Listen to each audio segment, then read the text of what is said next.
वाह, ये देखिए कितना एस्थेटिक किस्म का सीन चल रहा है। ये ड्राइंग रूम मेरे मोबाइल से रिफ्लेक्ट करके शीशे में से उस दीवार पे नज़र आ रहा है ना, ज़बरदस्त किस्म का। बड़ा ये आर्टिस्टिक माइंडेड रूम है। खैर, मैं आपको क्या दिखाना चाह रही थी, वाकई में बड़ी हैरान हुई। जैसे मैंने कैमरा पकड़ा तो ये ड्राइंग रूम का जो सारा मंज़र है इसमें आ गया था। लेकिन ये ड्राइंग रूम के मंज़र में नहीं, ये सफाई कर रही हैं शनाज।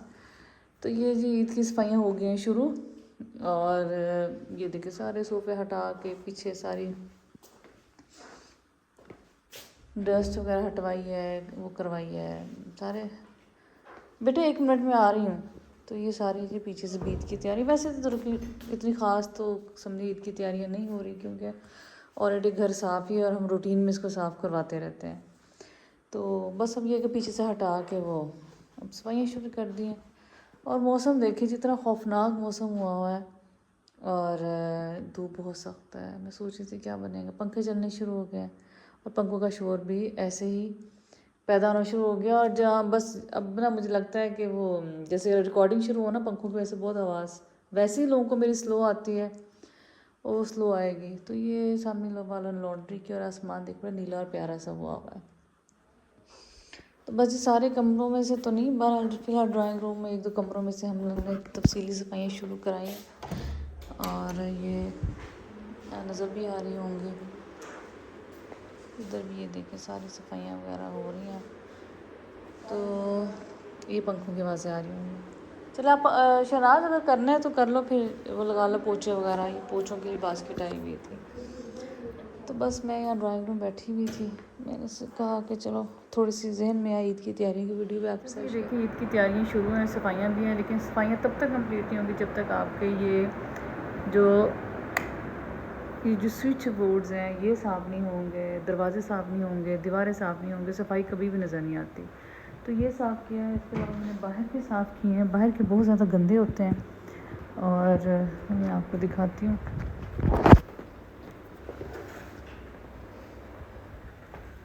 और चूँकि ये तो बाहर है ना, जैसे यहाँ सारा ओपन एरिया है, ये देखें, तो यहाँ बहुत ज़्यादा डस्ट आती है। लेकिन फिर मैंने कोशिश की कि इसको अच्छे तरीके से मैं साफ़ कर लूँ। ठहर, ये ना है, ये सॉकेट्स हैं ऐसे डिज़ाइन वाली, ठीक, ये देखें। फिर भी मैंने बाहर के हिसाब से इसको साफ़ किया, रूम्स की साफ़ किया मैंने।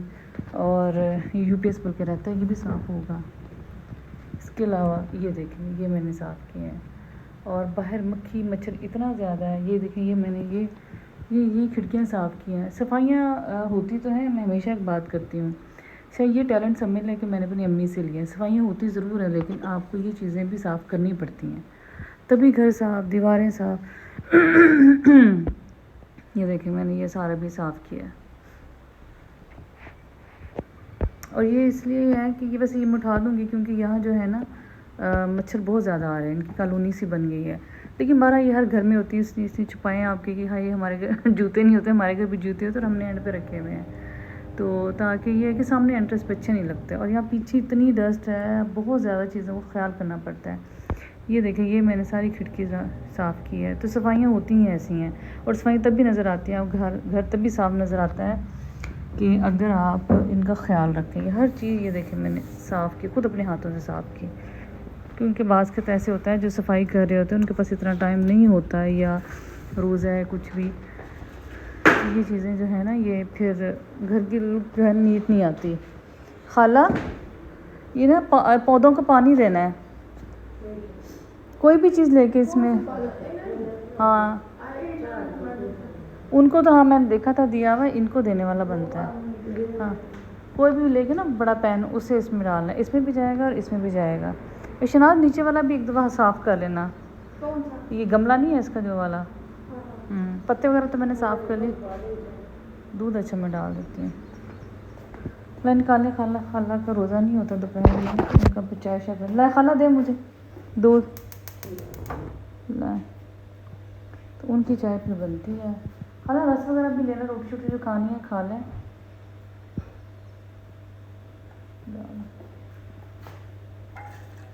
ठीक है, इतना ये कम है। ये देखें थोड़ा सा और डालें आप ध्यान से। तो बस यहाँ रखा हुआ है, ऑयल छान के रख देते हैं। अगर थोड़ा बहुत लगता है कि एक दिन पहले का यूज़ हुआ है तो बस ढाँप के रख दें। तो सारा दिन की रूटीन में यही काम चलते हैं। एक दिन खाता ध्यान से, ये चलिए ये चाय, चलो सफाई वगैरह कर। असलम अंकल तभी तक आए ही नहीं हैं, तो बस ये देखें इसकी सफाइयाँ मैंने, बोर्ड साफ़ किए सारे, मैं मतलब खुद ही लगी रहती हूँ साथ साथ। ये देखें आपको साफ़ नज़र आ रहे होंगे, दिखाने का मतलब ये है देखिए घरों की सफाई तब तक नज़र नहीं आती। खाला उसके पे भी मार दें शनाज, जो ड्राइंग रूम का है, ड्राइंग रूम के बाहर, हाँ बाहर जहाँ, और लॉन में से भी ना ज़रा वो जो कूड़ा वगैरह चुन लें। अच्छा चलो ठीक है। सफाई मुझे, मैं हमेशा इनसे भी कहती हूँ, मैं यही कहती हूँ कि आप ना सफाई, चीज़ें जो बिखरी भी होती हैं, चीज़ें उसकी जगह पे नहीं होती ना, वो सफाई नज़र नहीं आती। तो बहरहाल मैं अपने चैनल पे ये सारी चीज़ें बताती हूँ कि एटलीस्ट हो सकता है कुछ लोगों को आइडिया नहीं होता ना, इससे बहुत सी चीज़ों से मैं आइडिया लोगों से ले लेती हूँ, ऐसे बहुत से लोगों को आइडिया नहीं होता। धूप कितनी सख्त हुई हुई है कि कुछ चीज़ें हमारे हिसाब से हमें कैसे सेट करनी चाहिए। तो चलें जी, बस अभी सफाइयाँ हो रही हैं, छोटे मोटे काम और हो रहे हैं, फिर आपसे मिलते हैं। हाँ जी जी, आज बन रहे हैं इफ्तार में सैंडविचेस। घर में जो आम बने हुए सैंडविचेस होते हैं उसके में, सॉरी कबाब जो होते हैं शामी कबाब, उनके बनाऊंगी मैं सैंडविच। और इसके साथ ही होंगे मिक्स वेजिटेबल वाले पकौड़ा। अभी मैंने थोड़ा सा बेसन वो सब मिक्स करके रखा हुआ है और दही भी डाल दिया है। तो बस जब थोड़ा सा जब मैं फ्राई करने लगी उससे पहले मैं इस बेसन को घोल लूँगी थोड़े से पानी के साथ। और चले जी, कबाब हो गए, ये हो गए जनाब पकौड़ा में। ये सैंडविच मशीन है, ये मेरी शादी की है, मैं बड़े ही अरसे बाद यूज़ कर रही हूँ। वो पुराना जो घर था जहाँ हम रेंट के घर में, शायद वहाँ यूज़ की हो शायद, नहीं तो ये मुझे याद है हमारे पुराने घर में तो अक्सर यूज़ होती थी। तो ये अब मैं कह रही थी इस्तेमाल से पहले इसको साफ़ करूँ। हल्का से मैं सर्फ वाला कपड़ा लेके इसको साफ़ किया। अब ये ड्राई टिशू से इसको ये जो भी है साफ़ करूँगी थोड़ा थोड़ा सा। ये देखें ना माशाल्लाह अच्छे तरीके से साफ़ हो गया। तो ये जी मेरी शादी के सैंडविच मेकर है। और कंपनी इसकी कौन सी थी, पीकॉक थी, हाँ मुझे याद आ गया, पीकॉक थी। अंदर से भी खोलते हैं, अंदर से भी इसको साफ़ करते हैं। थोड़ा सा पहले मैं इसको हल्का सा वो जो है सर्फ वाला कपड़ा मारती हूँ, फिर से दोबारा साफ़। वैसे इस्तेमाल से पहले चीज़ें बिल्कुल साफ़ कर लेनी चाहिए। और काफ़ी अरसे से बंद है ये, कुछ जरासीम सौ चीज़ें ऐसी होती हैं जो इवन फफूंदी लग जाती है, क्योंकि मॉइस्चर होता है ना जब सैंडविच वगैरह बनाते हैं, तो तब फिर आप इसको साफ़ कर लेना चाहिए। और बस बहुत सी चीज़ें वक्त के साथ निगलेक्ट होती जाती, चीज़ें यूज़ ना हो, कुछ चीज़ें वक्त के साथ आप वैसे ही समझ लें कि यूज़ टू नहीं रहते। लेकिन मेरे ख्याल में ना इन चीज़ों को साफ़ करके यूज़ रखना भी चाहिए, साफ़ करके। अब ऐसे मैंने अब इसको कर लिया, इस दफ़ा जब यूज़ करूँगी फिर इसको साफ़ कर लूँगी। और कुछ भी नहीं होता, ये सारा ही वो देखे ना, ये इतना पुराना है ये माशाल्लाह। ये अम्मी ने लिया था, मेरे ख्याल में अम्मी ने लिया था पेशावर, हम पेशावर गए थे कोई शादी की शॉपिंग के लिए, तो मम्मी ने लिया था। तो माशाल्लाह अच्छी क्वालिटी का था। वैसे भी चीज़ें जो चीज़ें मेरे, चाहे चीज़ें हों चाहे इंसान हो, आप उनको केयर से रखें तो बड़ा अर्सा तक लंबा चलती हैं। तो नो डाउट इसमें कोई शक नहीं कि अगर आप मेरे से एग्री करते हैं तो बताएं कि चीज़ें और इंसान अगर दोनों आप केयर से रखें तो वो आपके साथ साल साल चलती हैं। और दूसरा ये बात यह है कि वो इंसान आपके तक मरते दम तक साथ रहते हैं। जैसे आप, मैं तो ये एक्सपीरियंस किया है ज़िंदगी का, कभी तो आपको इंशाल्लाह ताला मौका मिला तो बताऊंगी भी कि जो लोग चीज़ों को बड़े गंदे तरीके से रखते हैं वो लोग ज़िंदगी को भी ना, और आसपास के लोगों को भी मैंने देखा बड़े गंदे तरीके से रखते हैं। हो सकता है बहुत से लोग इसको एग्री ना करते हैं, कुछ का लाइफ स्टाइल ज़रा रफ़ होता है, लेकिन बहरहाल मैंने अपने आसपास बहुत करीबी लोगों को देखा है जो चीज़ें जिस तरीके से रफ़ यूज़ करते हैं उस तरीके से उन्होंने लोगों को भी रफ़ रखा हुआ है। तो चलें जी, बस इसको एक दफ़ा फिर अच्छे तरीके से साफ़ करती हूँ मैं, और फिर इसमें सैंडविच लगाते हैं। फिर सैंडविच में क्या फिल करती हूँ मैं आपको बताती हूँ। ये देखिए मैंने साफ़ कर लिया, बाहर से भी अंदर से भी, टिश्यू से कपड़े से अच्छी तरह मैंने इसको रगड़ के साफ़ कर लिया। हल्की इसकी लेयर जो है ब्लैक टेफ्लॉन जो होती है लेयर, वो उसकी हल्की सी उतर गई है। और चले अब सैंडविच वगैरह बनाते फिर आपको दिखाते हैं। हाँ जी, ये बड़े हुए जो आम कबाब्स होते हैं, चिकन बीफ जो भी घर के आम कबाब्स हैं वो आप यूज़ कर सकते हैं। इवन आप जो होती हैं आलू की कटलेट्स होते हैं वो भी यूज़ कर सकते हैं। तो ये जी मैंने रखी हुई है ब्रेड, मैंने ब्रेड लिया जो घर में यूज़ होती है। और साथ में क्या यूज़ करेंगे हम यूज़ करेंगे, मेरे पास ये ब्लू बैंड मार्जरीन है, आपके पास अगर बटर है तो आप यूज़ कर सकते हैं। इसके अलावा किसी भी किस्म की सॉस हो जाएगी, और मेयोनीज़ आप यूज़ कर सकते हैं किसी भी किस्म का आप, और ये सारी चीज़ें ऑप्शनल हैं। आप बारबेक्यू सॉस भी यूज़ कर सकते हैं, जो आपकी टेस्ट है। आप नहीं भी यूज़ करना चाहें तो ना यूज़ करें, आप सिर्फ केचप लगा लें, मेयोनीज़ लगा लें, तो कुछ भी आप ऐसे अपने हिसाब से बजट फ्रेंडली ही काम करें। और महंगाई का आलम आप देखो, पूरे रमज़ान में चिकन का रेट मुझे तो इतना दुख और अफसोस होता है कि लोगों ने पता नहीं रमज़ान कैसे गुजारा है। ये जी आप अच्छी तरीके से स्प्रेड कर लें, मैं आपको स्प्रेड करके फिर दिखाती हूँ। ये देखिए, एक पे तो मैंने ऐसे लगा लिया है और अब बाकी भी इसको ऐसे करके इसको फैला लें। और कोई भी मक्खन ले सकते हैं घर का, देसी घी यूज़ कर लें, वो भी कोई ऐसा वो नहीं है, जो चीज़ आपके पास है आप यूज़ उसको कर सकते हैं। तो चलो जी, इसको सब पे लगाते हैं, उसके बाद अगला स्टेप क्या करते हैं वो आपको दिखाते हैं। ले जी, अगला स्टेप क्या है? अगला स्टेप आप इस पर सॉस भी लगा सकते हैं। जैसे ये देखें, मैं इस पर लगाऊंगी थोड़ी सी केचप, कोई भी किसी किस्म की भी है ऐसे लगा लें, दरमियान दरमियान में से लगा लें, साइडों से वैसे भी वो लॉक हो जाएगा जब इसको उसमें डालेंगे, ठीक है। अब जिसके ऊपर डालेगा शामी, शामी ये ले लें, कोई भी आप यूँ फैला लें।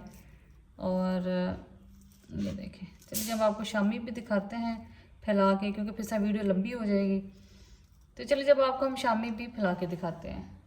ले जी, इस पे लग चुका है शामी। इसके अलावा इस पर हम जो है रखेंगे, क्या रखेंगे? अब आप इसमें वेजिटेबल्स भी जा सकते हैं, आपकी चॉइस है, लेकिन कुमैल चूँकि नहीं खाता वेजिटेबल्स, इसलिए फिर मैं आप किसी में भी नहीं डालूँगी। ये जी मेयोनीज़ इस पर डाल दिए, देखें ज़रा। अब इसके आपकी अपनी चॉइस, आप इसमें चीज़ भी डाल सकते हैं, मेयोनीज़ भी डाल सकते हैं, जो आपका दिल है वो आप डाल सकते हैं। ये देखें, बहुत इजी सैंडविच है, बहुत से लोग बनाते भी हैं घरों में, लेकिन चले मैंने कहा मैं रफली से आपको रेसिपी बता दूं, हो सकता है किसी से कोई चीज़ का नया आइडिया मिल जाता है। तो ये जब इस पर बारबेक्यू सॉस जाएगा, और वैसे बारबेक्यू सॉस सब बहुत रिच टेस्ट आता है, ऐसे ही लगता है जैसे आप बाहर का कोई ग्रिल सैंडविच खा रहे हैं। तो ये जी ऐसे हो गया। अब इसको हम बंद करेंगे, साथ साथ चीज़ें बंद करते जाएंगे। तो बस अब इसके ऊपर मैं रख दूँगी एक एक करके स्लाइस, और ये देखें जैसे ये स्लाइस इसके ऊपर ऐसा चला जाएगा, और इसके अलावा और भी स्लाइस हैं वो ऐसे ही एक एक करके मैं इसके ऊपर स्लाइस रख दूँगी। अगर आप चाह रहे हैं आप थोड़ी सी और भी सॉस इसके ऊपर लगा सकते हैं, तो मज़ेदार बन जाएगा, चीज़ से और मज़ेदार बनेगा। लेकिन कुमैल जो है चीज़ भी बहुत कम यूज़ करता है, इसलिए फिर मैं सोच रही हूँ मैं ना ही लगाऊँ, किसी में भी ना लगाऊँ, फिर और जो चीज़ बनाऊँगी उसमें मैं डाल दूँगी। तो ले जी, बस अब इसको हम यूँ करके ढाँप देंगे, और ढाँपने के बाद इसको हम क्या करेंगे, इसको हम थोड़ा सा मैं इसको कवर करके रख दूँगी रुमाल के साथ, और जब अफ्तारी से थोड़ी देर पहले फिर इसको मैं गरम गरम ग्रिल कर दूँगी, सैंडविच मेकर में सैंडविच डालूँगी और इसको रेडी कर लूँगी। लीजिए, अब बारी आती है इसकी। मैं सिर्फ इसको आपको घोलना सिखाऊंगी, कि हो सकता है आप सोचें कि घोलना कोई इतनी मुश्किल काम थोड़ी जो साइमा हमें बता रही हैं, लेकिन हाथ से आपने इसको अच्छी तरीके से, एक ट्रिक होता है छोटा सा, इसको जो इसको मिक्स करके अपने मसाले जो भी अपने हिसाब से डालने, उसके बाद आपने हल्का सा इसमें पानी लिया, और पानी से आपने ना इसको यूँ करना, बस ज़्यादा आपने पानी नहीं लेना, क्योंकि जब आप इसको फ्राई करेंगे तो ऑटोमेटिकली सब्जियां हैं वो इसमें क्या कहते हैं अपना पानी छोड़ना शुरू कर देंगे। बस आपने यूँ मिक्स करना है, इसको 4-5 दफ़ा अच्छी तरह मिक्स करना है। ऐसे थोड़ी देर इसको मिक्स करेंगे तो जो बेसन है, बेसन फूलना शुरू कर देगा। तो जितना अच्छा आपका बेसन फूलेगा उतना ही अच्छे आपके पकौड़े बनेंगे। ये एक टिप है। ये एक तो आप अपने ज़रूर इसमें थोड़ा सा डालें, दही ज़रूर डालें पकौड़ों में। दूसरा, आपने इसको अच्छी तरीके से हाथ से ना यूँ जैसे आप इसको मसलते हो ना, इस तरह मसलना। बाज़ार के जो आप देखिए कितने मज़ेदार पकौड़े बनते हैं वो ऐसे ही बनते हैं, कोई ख़ास चीज़ें नहीं वो डाल रहे होते हैं, बल्कि उनका ऑयल भी हमारे से अनहेल्दी होता है, साफ़ नहीं होता। लेकिन ये है कि वो चीज़ें, ये देखें, बस आपने यूँ करके इसको अच्छे तरीके से करना है, तो ये जी आपके पकौड़े भी अच्छे से बन जाएंगे। तो ये जी बेसन के मैंने सिर्फ आपको अपने हिसाब से मसाले बनाए, जैसे मर्ज़ी बनाए, लेकिन मैं एक छोटी सी ट्रिक बतानी थी। उम्मीद है ये ट्रिक आपके काम आएगी इंशाल्लाह। पकौड़े निकल गए हैं और ये देखें क्रिस्पी भी हैं, और इसके अलावा आप ये देखें सॉफ्ट भी हैं। तो ये आप ज़रूर इस तरीके से बेसन घोलिएगा, बहुत ज़बरदस्त इसका ये रिज़ल्ट है जी। मैंने इसके ऊपर वो कर लिया है, इसमें रख लिए हैं सैंडविचेस, और मुझे लगता है सैंडविच हो गए कि डबल लाइट ऑन हो गई है। तो ये देखें, लेकिन अभी थोड़ा सा इसका कलर रहता है, थोड़ा कलर में थोड़ा मैं इसे थोड़ा सा डार्क करूँगी। और दूसरा, मैंने इसको थोड़ा प्री हीट कर लिया था। प्री हीट करने से ये हुआ है कि इसके रिज़ल्ट थोड़ा ज़्यादा अच्छे भी आते हैं, और अच्छे मतलब वैसे भी जल्दी आते हैं और अच्छे आते हैं, कलर भी इसका अच्छा आ जाता है। वह आप ना करना चाहें, मर्ज़ी है आपकी, क्योंकि मेरे इसका ना ये लॉक टूट गया है, यहाँ से लॉक टूटा, फिर मैं थोड़ा इसका प्री हीट करती हूँ ताकि इसके ना अच्छे रिजल्ट्स आएँ। किचन में जब काम हो रहा है अफ्तारी का, तो साथ साथ चाय दम होने का भी सीन चलता ही है। और सबसे मज़ेदार जो मुझे किचन में अफ्तारी से पहले चीज़ मज़े की लगती है वो होती है चाय दम होना। चाय जब दम होती है तो फिर मुझे इतनी मज़ेदार खुशबू पूरे किचन में आकर फैल जाती है। तो ये जो चाय लवर होंगे उनका अंदाज़ा होगा आपकी ये बात मैं बिल्कुल ठीक कर रही हूँ। तो चलें जी बस अब इसको देते हैं टिकोजी और चाय हो गया था। बस कुछ ही देर में हो गए सैंडविचेस रेडी। और ये देखें, और इसको मैं कहाँ रखूँगी, ये बहुत गर्म होगा लिहाजा फिर मैं इसको हाथ नहीं लगाऊँगी। और इसको जी हम उतार के आराम से रखेंगे। एक तो जो मैंने उतार लिया, अब दूसरा भी मैं हाथ से लगा रही, हाथ जलने का थोड़ा देश है। तो ये जी हो गए सैंडविच। इसमें असल में मैंने चीज़ भी डाल दी, चीज़ नीचे चिपक गई है क्योंकि बेटी आई कहने लगी मैंने तो चीज़ वाला खाना है, फिर मैंने चीज़ उसमें डाल दी। अब जी एक और इसमें रखते हैं ऐसे, हल्का सा आप ग्रीस भी कर लें तो ज़्यादा बेहतर है क्योंकि मैं काफ़ी दिनों बाद यूज़ कर रही हूँ, मैंने इसको ग्रीस नहीं किया। उससे ये हुआ है कि ये थोड़ा सा नीचे से ना यहाँ जहाँ चीज़ निकली है वहाँ इसको ये चीज़ मेल्ट हुई है तो ये साथ ही चिपक गया। तो बस जी इसको हम अगले को डालते हैं फिर आपसे। सैंडविच रखे हुए साथ ही देखें, इस टाइम हम लोग लाइटें बंद कर देते हैं मच्छर ताकि अच्छे तरीके से ये कैच कर सके। इसी पर लाइट आए लेकिन मच्छर और मक्खियों ने अखीर की हुई है, अखीर।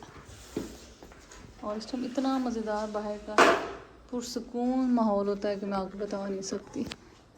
सबसे मज़ेदार माहौल, मेरा दिल होता है कि यहाँ के बस बैठ के सुनो, लेकिन मच्छर इतना यहाँ भी हम कोई नहीं बैठ सकते। कभी कोई ट्रॉली की आवाज़ आती है, कभी किसकी आवाज़ आती है। कुछ दिन पहले वैसे ही जो कुछ इसके वो जो भट्टा उसकी आवाज़ें आ रही थी, चल रहा था। तो बड़ा जी ज़बरदस्त मज़ेदार सीन होता है इस टाइम बस। लेकिन अफ्तारी के बाद इससे पहले इतना टाइम होता ही नहीं कि आप बैठ के सुकून करो, सुकून में से मच्छर करने भी नहीं देते। तो चले जी बस मैंने कहा आपको दिखाते हैं, बड़ा मज़ेदार इस टाइम सीन होता है बाहर का। और सैंडविचेस वगैरह भी कुमैर भी फुल शराबता के मूड में लगा हुआ इस टाइम। और बस जी सैंडविच वगैरह निकालते हैं। तो चलें जी बस अफ्तारी का तकरीबन टाइम होना ही चाहता है। कुमैल आपने नमाज़ पढ़ी है बेटे? नहीं पढ़ी ना? कब पढ़ी थी? शाबाश।